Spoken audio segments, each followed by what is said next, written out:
Hello everyone and welcome back to PC Retro Programmer. In the previous video we started to look at what would be required to do cycle accurate CRTC effects for the CGA graphics card that was used in the original IBM PC. Now there's a whole load of these CRTC effects that have been developed for other platforms, especially 8-bit ones, and they all rely on doing register writes to either the CRT controller chip in the graphics hardware or some other register, for example the background color register on the PC, at specific times as the electron beam moves down the screen. So normally you're just drawing pixels on the screen by writing to video RAM and letting the graphics hardware take care of all the timing. But with CRTC effects, the time that you write the register makes all the difference.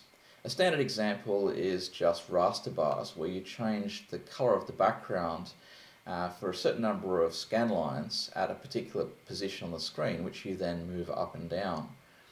Now on the PC you can actually do this without cycle accurate control.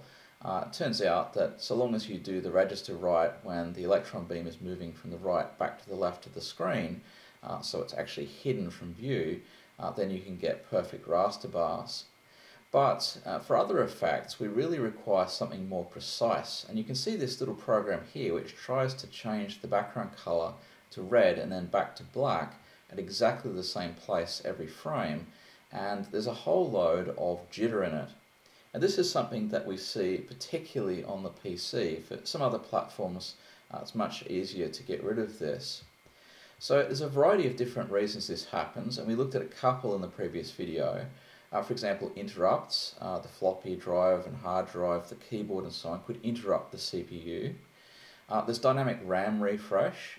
This is where the DMA controller periodically refreshes the contents of system RAM, and this interferes with the bus. And of course the CPU needs the bus in order to access memory, including when it's loading instructions to execute. You might also have code that has an inconsistent length in time. For example, some iterations of your loop might take a certain number of cycles and other iterations may take a different number of cycles. And so you need to write code that is a very specific length in time. There's also wait states where the CGA card interrupts the CPU when it tries to access video RAM. And this is something that we have to take care of if we need to change any of the pixels in video RAM. Of course, for raster bars we don't care about that, and so it doesn't come into play, but for certain effects this will also be relevant. And there's also some sources of inconsistency. For example, I need to be able to tell where I am on the screen, and the way that we usually do this is to poll the status register, which tells us, for example, where vertical retrace starts, and we often sync things with respect to this. But the loop that we use to poll that register has a certain length, and so that then becomes the resolution that we have to tell where vertical retrace started. There could also be bad status bits. This is something that we only discovered recently, that for certain CRTC chips the actual position where the status bits are updated can be different to what we expect, and so this is something that we might need to take into account as well. And in addition to that, there are various clocks that are used in the PC. For example, the one for the CPU, the one for the PIT, and the one for the CRTC itself. And these could all have different phases with respect to one another, and those phases could be different every time you start the machine. And you may need to write code to figure out how to get those into sync, if that's even possible. And so these are all things that we'll have to look at in future videos. For today we're going to look at interrupts and see how we can turn interrupts off and see what effect that has on the jitter that you can see happening on the screen right now. Now the most naive thing that we could try is just turning interrupts off while our program is running. And we do actually already turn them off when we set up our interrupt handler. You can see at the top of the screen here we use the CLI instruction to clear the interrupt flag in the CPU, and this stops it being interrupted by any of the maskable interrupts. There's a couple that are not maskable. For example, if there's a parity error you get a non-maskable interrupt, and I think the coprocessor also does this. but they won't be relevant to us. Everything else, the hard drive, floppy drive, keyboard and so on, is not going to be able to interrupt the CPU. So after setting up our interrupt handler, waiting for vertical sync and waiting for display enable, so we're at the top of the screen, after a very short delay we set up our timer, and the very next thing that we do is to enable interrupts again using the STI instruction.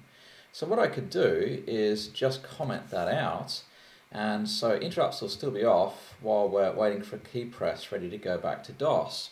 And so maybe this will get rid of some of the jitter. Now, if you've thought about this for a few moments, you realize that this shouldn't work. And the reason is that we need the interrupts for our timer. After all, it's an interrupt-based timer, and we also need the interrupts for the keyboard. And so I would have expected when I ran this program that it just hangs and nothing happens. Now, running this in IBM PC, and let's just take a look at what does happen. So you can see that it's still jittering, so the timer's still running, and if I press a key it goes back to DOS. So this was a bit of a mystery. I thought maybe there's a problem in IBM PC, and I tried another emulator, eventually tried it on a real PC, and exactly the same thing happens. So what on earth is going on here? It's a little bit of a rabbit hole, and I'll show you. Now we're back in our code here, and certainly at this point where we've commented out the STI instruction, the interrupt flag is definitely still off, and so the CPU is definitely ignoring all maskable interrupts at this point. And our timer is actually running. It doesn't need the interrupts in order to count down, and in fact when it gets to 0 it sends a request along IRQ line 0 to the CPU. It's just that the CPU ignores this. And similarly, when I press a key on the keyboard, an IRQ request is sent, but it's just ignored. So everything's fine up to here, but it's the code that we run immediately after this that's causing the problem. So what we're doing is we're calling the interrupt handler for interrupt 16 manually ourselves, and the interrupt flags don't have any bearing on that. This int instruction just calls the handler whether the interrupts are on or off. It only affects hardware interrupts, not ones that you call from software. And it turns out that this int16 handler actually turns the interrupt flag back on again. That might seem a little bit odd, but if you think about it, when it's dealing with hardware, it's pretty natural that it has to disable interrupts so that it can fiddle around with the hardware and then re-enable the flag again. And the people who wrote the BIOS just assumed that the flag was on when this interrupt gets called. It's only ever called from software anyway, and there's not really much point calling this if you have interrupts off, because it's a keyboard interrupt and you're not going to even know whether the key has been pressed if there are no interrupts. So it's totally safe for them to make this assumption, and that's actually what's going wrong here. So what I really need to do is to stop this code from running, and a simple way I can do this is just to set up an infinite loop. So I'll just do a jump to check key, and what that's going to do is just loop around infinitely, and it will never actually reach this code here. So let's run this and see whether we get the desired effect. Now, of course, this time we really are expecting that it's not going to work at all. Certainly the interrupts are going to be off, and they're going to stay off this time, and we'll find that the program just hangs. So let me run that and show you, and then we'll have to think about how we're going to work around this. So you can see that nothing happened this time, and I'm pressing key here and it just hangs. So that was in fact exactly what was going on there. So how are we going to do this with interrupts turned off, since we need them for our timer and we need them for the keyboard? Well, it turns out there are really quite a number of ways of handling the issues that we're faced with. One thing we could do, of course, is just turn the interrupts off and leave them off. And of course that means we won't be able to use interrupt 16H, which we now know turns them straight back on again. And we're just left with the issues of how to deal with the keyboard and to do timing without relying on interrupts. Now, for the timer, we could just look at the count in the timer and see when it reaches 0.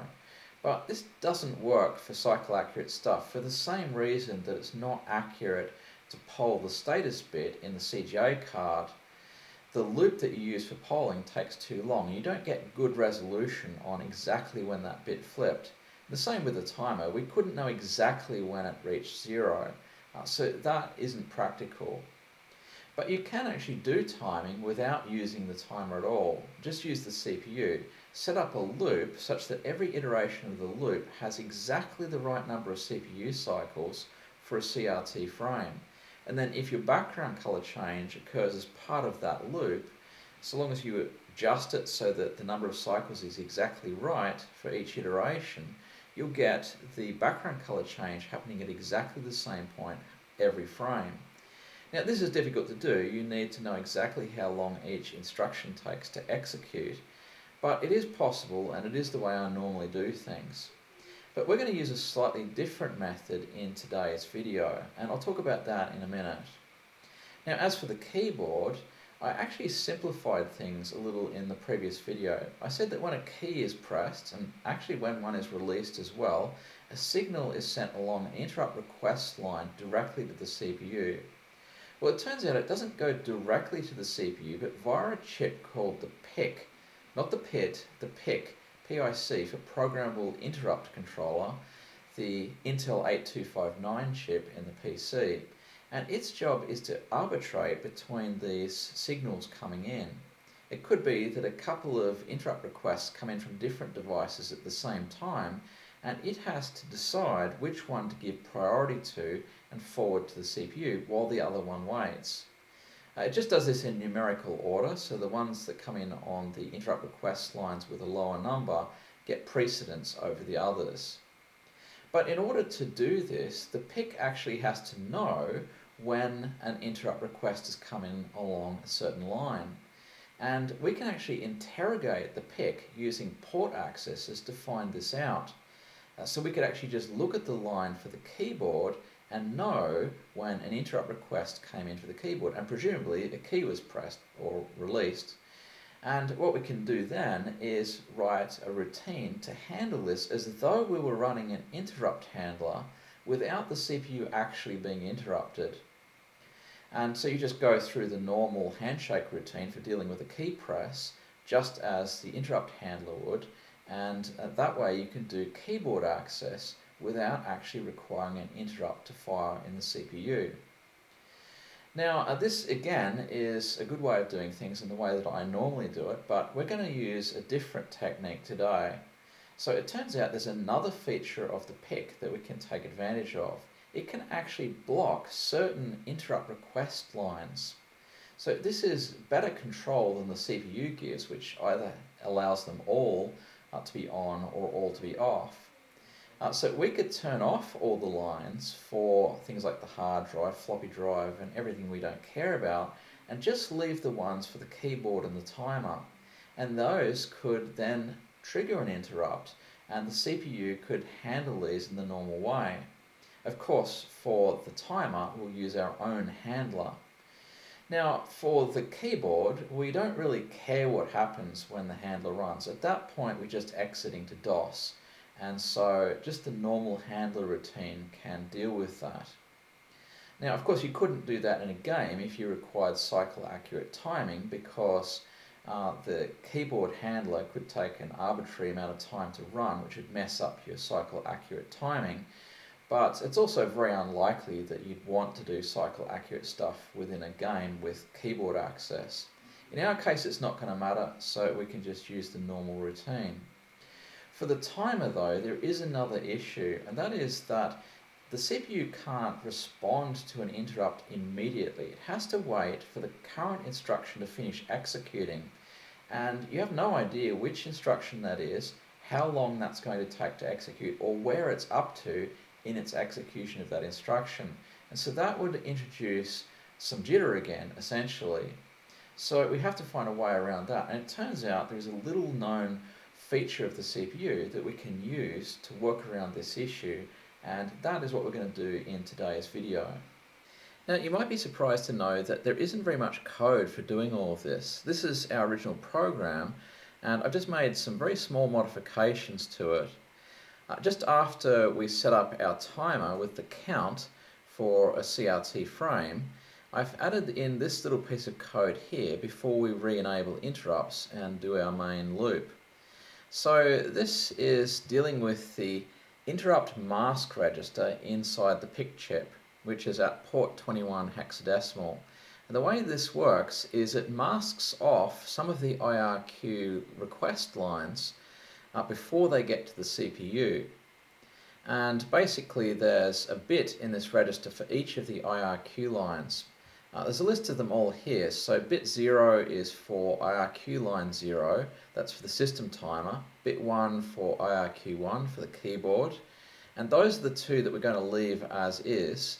And all the rest we're going to mask off. And masking in this register means that you set the bit to a 1. So it will set all of these bits to 1s.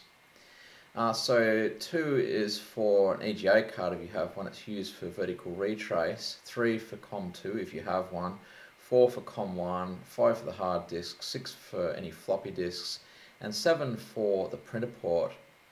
Now there are only 8 for the PC. If you have an AT, they actually added an additional PIC chip which they chained off IRQ2 so that it could handle more IRQ lines.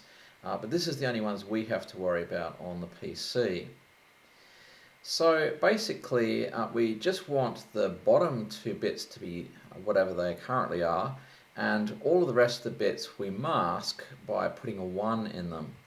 So the first thing we do is we read in the current interrupt mask register and we save it out to a variable in memory just so we can restore it later. And now we're going to do the masking, and we just do that with an OR instruction which will just set all the bits that we want set. And so this comes out to OFC in hexadecimal, so that means that the bottom 2 bits won't be affected, and we write that back out to the interrupt mask register. And that's pretty much all there is to it. So now we're ready to re-enable interrupts on the CPU. Of course, only the 2 are going to actually get through to the CPU in the first place. And this is now when we can run our loop. Now, I mentioned before that we need to use a trick so that the CPU doesn't get interrupted in the middle of an instruction that's running. And the way we do that is using the halt instruction. So what this does is it stops the CPU from executing instructions and waits for an interrupt. Now in our case, the interrupt that's going to fire is the timer. So basically what that will do is it will wake the CPU up and it will be able to respond immediately because it's not actually running any instructions at the time.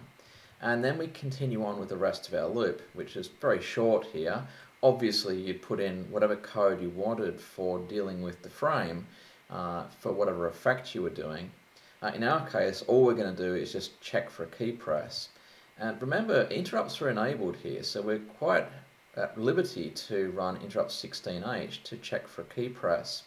If there's no key press, then we just jump back to the beginning of our frame loop, put the CPU in halt again, and wait for the next timer tick.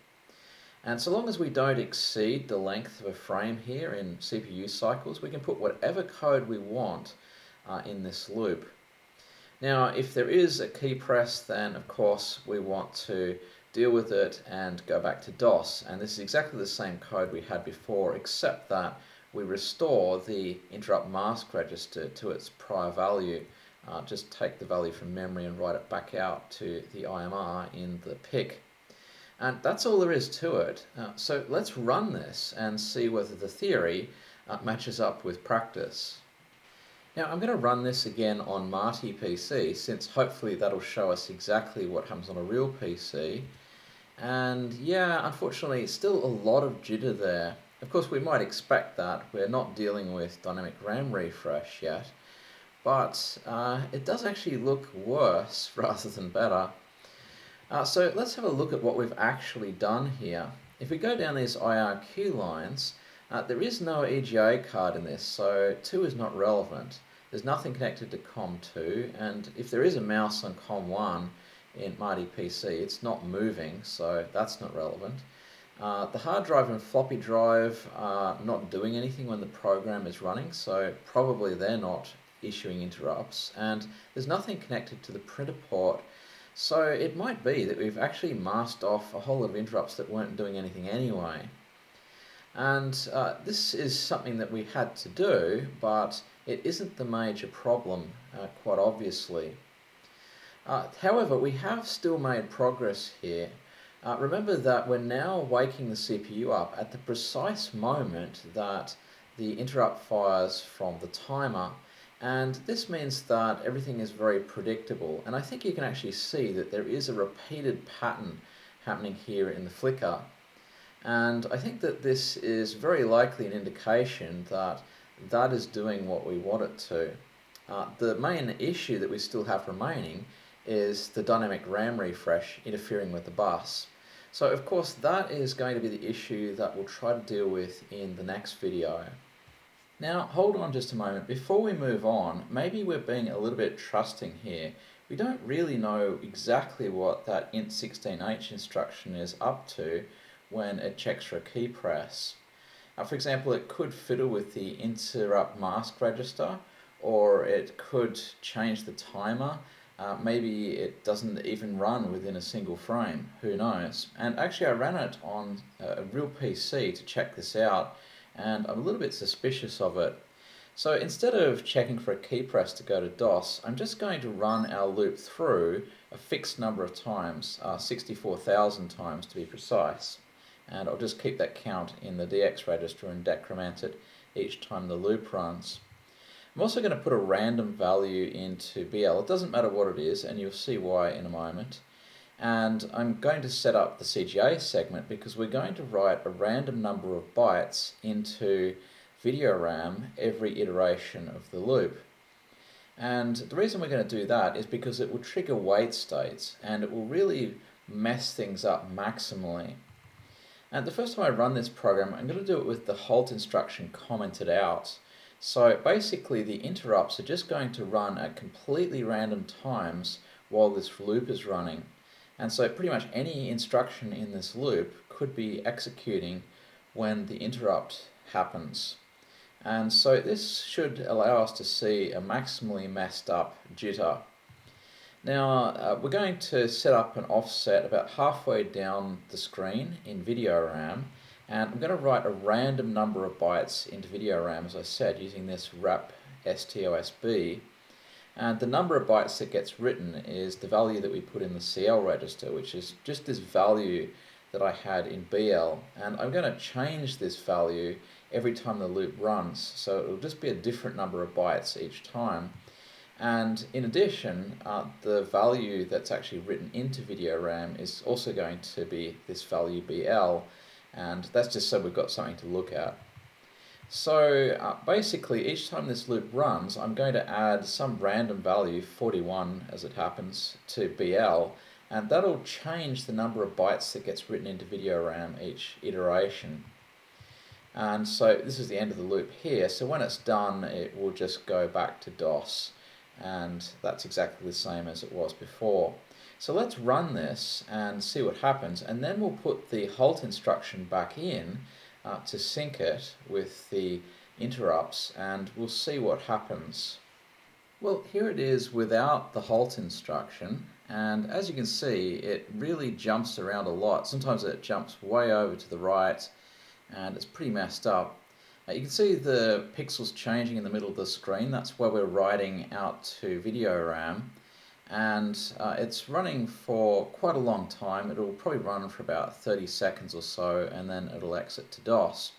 So let's run this again, but this time we'll put the halt instruction in to sync everything up, and we'll see if that's actually making a difference. Well, I've gone ahead and reassembled it with the halt instruction in, and this is the result here. And boy, does that look better. So yeah, you can see that it's moving about very little actually, and we might even be happy about this for certain effects.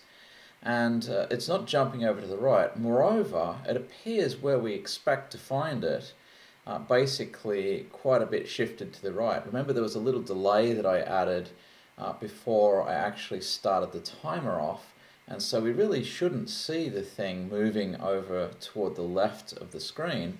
It should be right where it is here. So This is very encouraging. It means that that halt instruction is doing precisely what we hoped it would do, and this is a big improvement. So obviously in the next video we want to get rid of all that jitter entirely and get it down to nothing, and that's going to require turning off the DRAM refresh. Now, as to exactly why that int16h instruction messed things up so badly, I really don't know the answer to that, and that's something I might try and look into between now and the next video.